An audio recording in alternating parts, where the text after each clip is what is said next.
कैसे हैं आप सभी लोग। स्वागत है आप सभी का इस्लामिक क्लासेस पर, जहां टीचर्स आपको दिल और दिमाग दोनों से पढ़ाते हैं।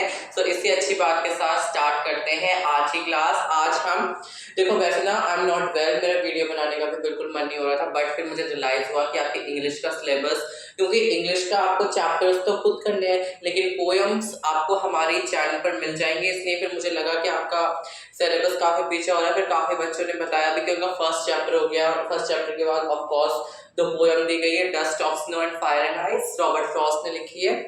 सो what I have decided that एक पोएम कर लेते हैं छोटी सी, उसके बाद नेक्स्ट वीडियो में हम सेकंड पोएम कर लेंगे। अभी मैंने साइंस में रोक रखी है, अभी आपका बायो में भी दो टॉपिक बचे हैं, ट्रांसपोर्टेशन, रेस्पिरेशन एंड देन आपका रिफ्रैक्टिव इंडेक्स बचा हुआ है। देन एसिड बेसिस वाला वीडियो तो रिकॉर्ड हो गई है पर अभी डली नहीं है, वीडियो मिल जाएगी आपको। एसिड बेसिस का बेस मैंने पढ़ा दिया है, ठीक है।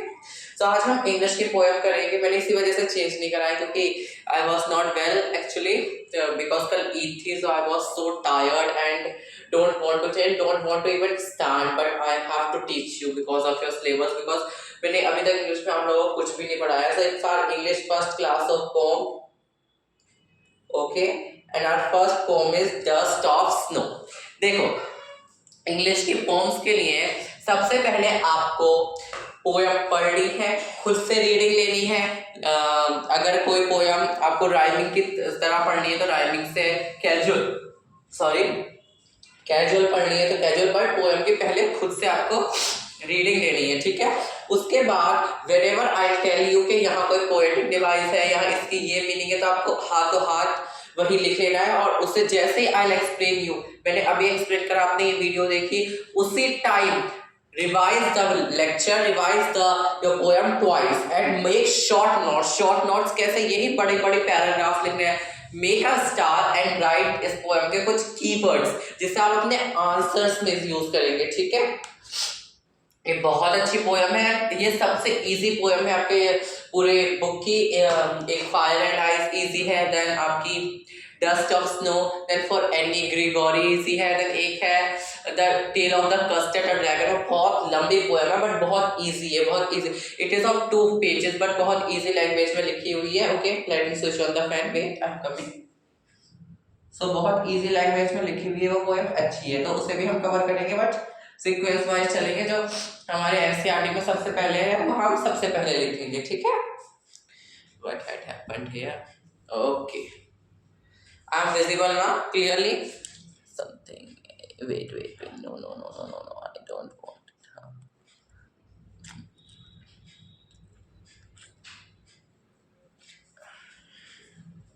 आई am visible, my voice is clear to everyone?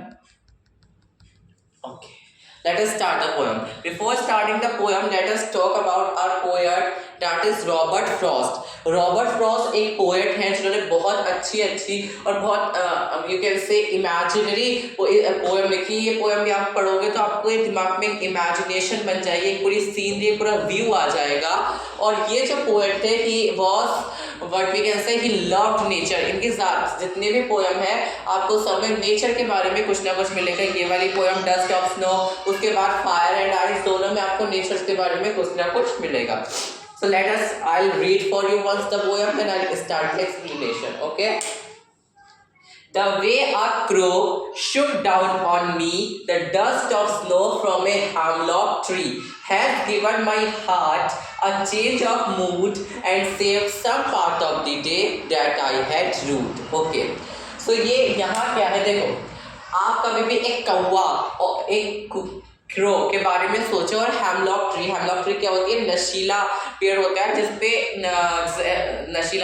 जहरीला पॉइजनस ट्री होता है, ठीक है। तो ये दोनों चीजें जो बहुत इनसिग्निफिकेंट है, मतलब हमारे घर में कभी भी कौवा आ जाता है, तो you have seen your grandmothers, आपकी ग्रैंड मदर्स क्या कहती हैं? आपकी ग्रैंड मदर्स कहती हैं कि अब कुछ बुरा होगा, कौवा बोल रहा है, इसे उड़ा दो। मतलब they have a belief from this crow का, और ये ट्री का बिलीफ माना जाता है कि बहुत इनसिग्निफिकेंट दिखा है, ये बैड लक लाती है, ठीक है।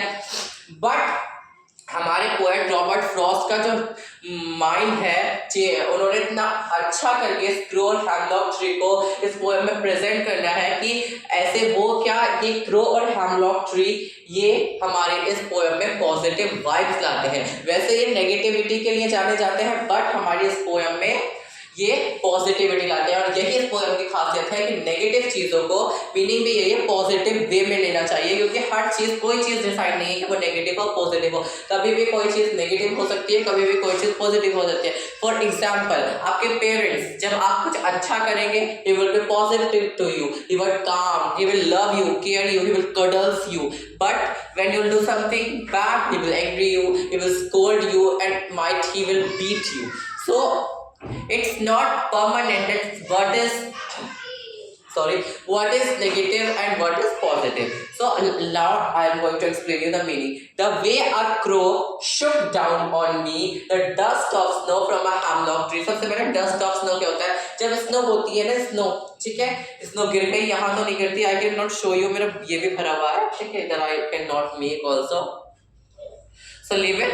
Dust of snow क्या होता है? जब बारिश हो जाती है, सॉरी, स्नोफॉल हो जाती है, उसके बाद जब 2-3 दिन बाद स्नो पड़ी रहती है, ऐसा नहीं एकदम गायब हो जाती है, तो जो छोटे छोटे पार्टिकल्स होते हैं स्नो के, जो इधर उधर उड़ते रहते हैं, उसे हम कहते हैं डस्ट ऑफ स्नो, मतलब स्नो की डस्ट, ठीक है। डस्ट क्या होता है? धूल वगैरह ऐसी, ठीक है। तो क्या होता है, एक दिन जो है ये पोएट किसी ट्री के नीचे से जा रहे होते हैं जिसपे क्रो बैठा होता है। इनका मूड बहुत खराब होता है। क्यों खराब होता है उससे हमें कुछ लेना देना नहीं है, क्योंकि इस पोएम में नहीं दिया है, ठीक है। मूड खराब होता है, वो आते हैं, एक पेड़ होता है, पेड़ पे क्रो बैठा होता है, उनका मूड खराब है। लेकिन जब वो क्रो कुछ डस्ट ऑफ स्नो अपने हेमलॉक ट्री से नीचे गिराता है, तो पूरा पोएट का मूड चेंज कर देता है और उन्हें एक सेटिस्फेक्शन दे देता है, उन्हें रिलैक्स कर देता है।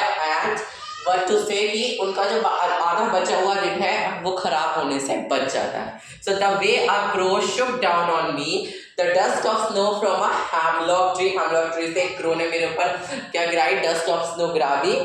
has given my heart a change of mood, ये important है, मेरे हार्ट को, मेरे दिल को एक चेंज दे दिया, मेरे मूड को, क्योंकि उनका मूड खराब था। लेकिन जब उन्हें डस्ट ऑफ स्नो गिरी उनके ऊपर, तो उन्होंने अपना मूड चेंज कर लिया, मतलब वो हैप्पी हो गए, वो रिलैक्स हो गए। तो यही पोएट ने इस लाइन में कहा, it is important, has given my heart a change of mood and save some part of the day that I had rued. Rued में हैड इन रिग्रेट, रिग्रेट में मैंने जो आधा दिन बिता दिया। और अगर ये मेरे ऊपर अभी ये मेरे साथ इंसिडेंट नहीं होता एग्जाम पोएट के साथ, अब इमेजिन करोगे ये इंसिडेंट नहीं होता, तो पोएट का तो पूरा दिन ही रूड चला जाता, मतलब पूरा दिन रिग्रेट में जाता। लेकिन ये इंसिडेंट हो गया तो आधा दिन उनका बच गया है, तो वही ये पोएट कह रहे हैं। तो this was our sweet poem, very good poem and very meaningful poem. It has very deep meaning. If you will realize the meaning, then you will never think that something is negative or something is positive, ठीक है। सो इस poem में आपको meaning याद रखना है rude का, RUED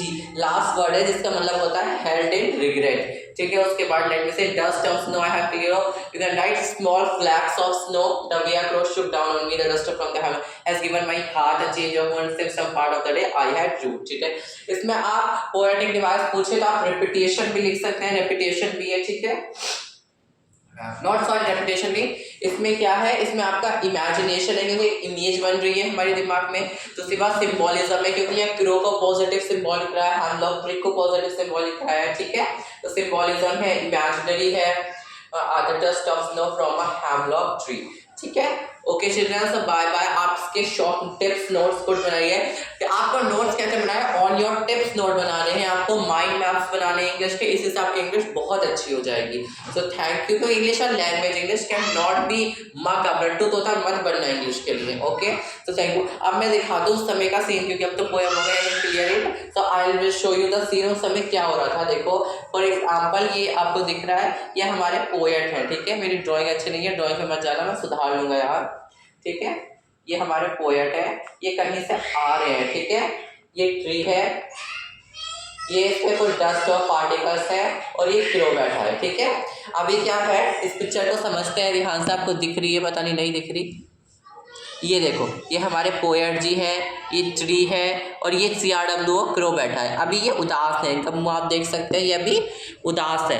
पर जब ये डस्ट ऑफ स्नो इनके ऊपर गिरने लगती है तो ये हैप्पी हो जाते हैं और इनका आधा दिन बच जाता है। वही बस यही इसका जो है सारांश कह सकते हो हिंदी में, ठीक है। तो thank you, have a great day and revise the poem twice. Bye bye.